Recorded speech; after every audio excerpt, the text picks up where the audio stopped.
What is going on, guys? Justin here, or the Unforgiven Gamer, and I'm back with another commentary here. And today I want to talk to you guys about the survival horror genre and the current state of it in today's gaming world. Now, personally, I think the question, is survival horror dead, is a valid one, because let's face it, there hasn't been a huge survival horror release in a while. I mean, The Evil Within did pretty well. It was hyped up a bit because the lead creator for it was one of the guys that worked on Resident Evil 4, and everyone loved that game.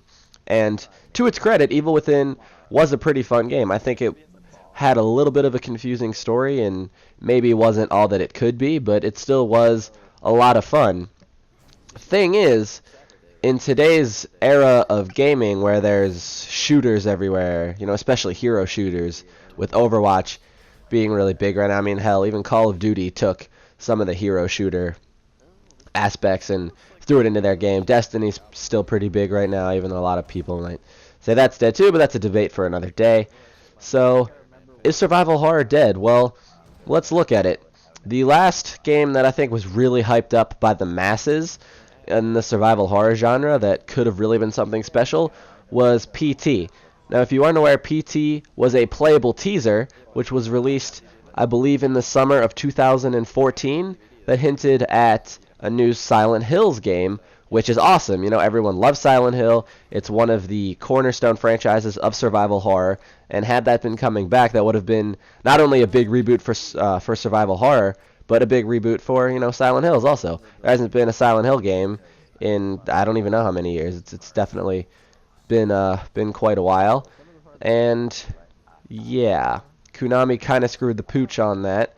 The whole game ended up getting nixed because of just Konami being ridiculous. If you want to find out more about that, really just, I would say look it up. I don't want to butcher the details, but basically that game fell through. So the only really big survival horror game, especially as far as new IPs go, that came out within the past 2-3 years was The Evil Within. And while this game was pretty well received critically and didn't really have that much wrong with it, not a lot of people played it. I know, just looking at my friends list, there were maybe only 2 or 3 people playing it. Asking around, not a lot of people played it. You could probably even look at your friends list, check out your friends' trophies. Have they played this game? Have they even heard of it? Because I know a lot of people that didn't even know this was a thing. So let's take a step back and look at this. Now, Resident Evil 4 was arguably the last massive survival horror release that we've had. Now, yeah, you could say Resident Evil 5 because of the hype it generated from Resident Evil 4 being so successful and everyone wanting a sequel.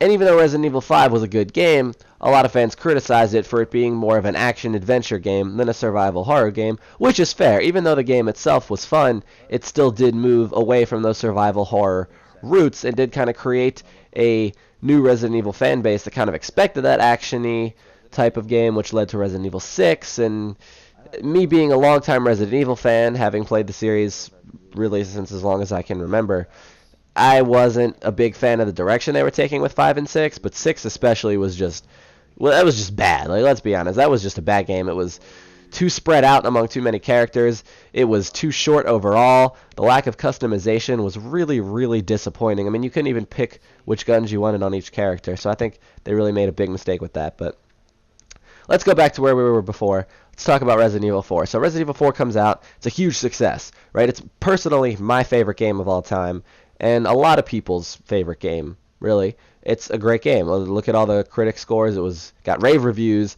Fans loved it.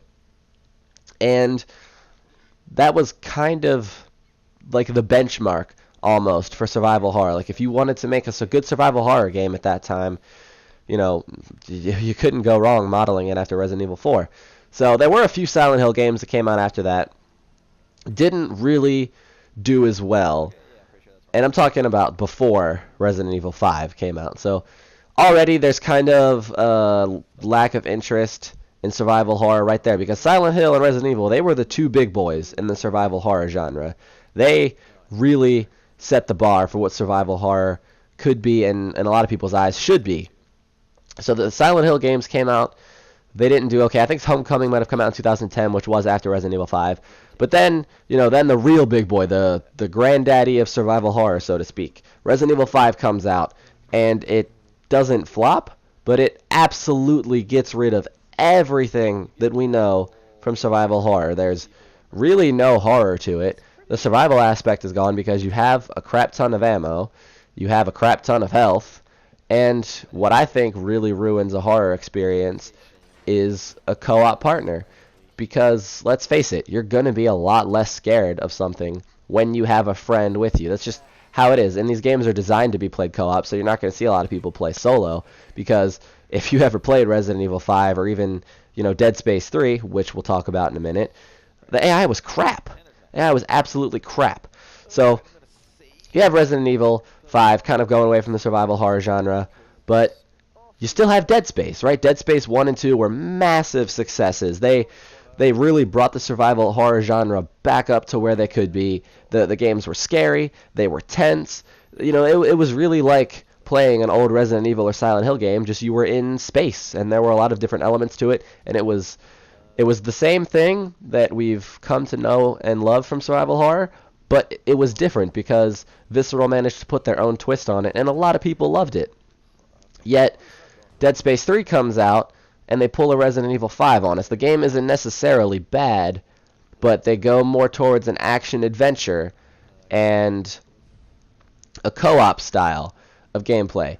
And yeah, some people like the action in the co-op, but it turns a lot of survival horror fans off. So at this point, we've already had 2 major releases from established survival horror franchises that have really gone away from that genre. And I really think that was the beginning of turning a lot of people off of survival horror. All the survival horror games that we knew and loved from, past years were just being turned into action games and just getting this whole new fan base of people that were just into action games and didn't really know anything about survival horror. And I think that really hurt not only the franchises themselves, but I think it hurt the genre as a whole. Plus, the Silent Hill games that came out after that, like I mentioned, Homecoming is one of them, really didn't do that well also. So I think those were really the last times you saw people really interested in survival horror because, like I said, that turned a lot of people off because of the direction they were taking with those games.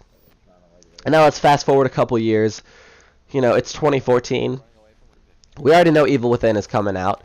We see the PT thing as a demo you can play, and everyone freaks out because it is starring Daryl Dixon from The Walking Dead. So, oh my god, this guy in this zombie show we all love is going to be in this game, and it's going to be great. But again, Konami ruins it, like they do with a lot of things, which is another major blow to fan morale. So now you've already got 2 games that have kind of disappointed. Now you have a game that didn't even come out that is going to disappoint because, well, it's not going to be made. So at this point, morale for survival horror fans is just really, really low, and I don't think people were even willing to try out a new IP, to be honest. I think by the time the Evil Within came out, fans were burnt out on the whole idea of survival horror, and I think fans were just kind of tired of getting fed the same crap. They probably saw Evil Within and were like, oh, this is just going to be another stupid action game, and didn't even bother. Now, E3 is coming up in a couple weeks if you're watching this live, and there have been a lot of rumors that we might see a Resident Evil 7 at E3. Now, I don't know if any of these rumors are true, but Capcom is hiring people that have worked on a lot of other successful games. They're bringing in people that were supposed to be working on PT. They're, again, claiming they're trying to go back to their survival horror roots, but they said that with Resident Evil 6, so let's take that with a grain of salt. But Capcom has kind of thrown in the initiative, so to speak, I guess you could say, to make HD remasters of pretty much every Resident Evil game. We got the first original Resident Evil remastered for PlayStation 4 and Xbox One last winter. I believe it was this January. Not too long ago, we got Resident Evil 0. Then they announced they're going to be bringing back 4, 5, and 6 to PlayStation 4 and Xbox One. 6 is already released. I believe it was like March 29th or something like that. For those of you that don't know, Resident Evil 5 got a release date now. That is coming to PlayStation 4 and Xbox One on June 28th, which I believe is the last Tuesday of the month. And if Resident Evil 4 is going to follow suit, That'll probably come out like the last Tuesday in September or something like that. And Capcom has also already confirmed that they are working on an HD remaster for Resident Evil 2, so you can only assume Resident Evil 3 is going to eventually follow suit. So this does kind of beg the question, is Capcom our last hope for survival horror?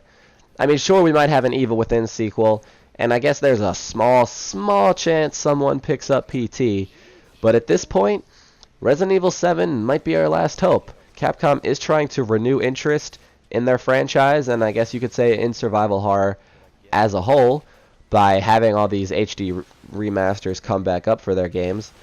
But I guess the real question is, still, is survival horror dead? And to be honest, I don't think we'll know that until after Resident Evil 7. I'm just going to predict right now, if Resident Evil 7 does come out and it flops, or even if it doesn't flop, even if it's a fun game, but it's action-oriented, I think it's going to be very, very difficult for the survival horror genre to be able to come back and give us more quality games like we've seen in the past. So that's all for today's video, guys. That's all I wanted to talk about. I wanted to get your thoughts on survival horror also, so do leave in the comments below. What are your opinions on survival horror as a genre? Do you like it? Do you hate it? Have you never played it? Whatever you guys have to think, whatever you guys have to say, I'm definitely excited to hear it in the comments below. So thank you guys for watching this video. I really appreciate it, and don't forget to like and subscribe, and I will see you guys in the next one.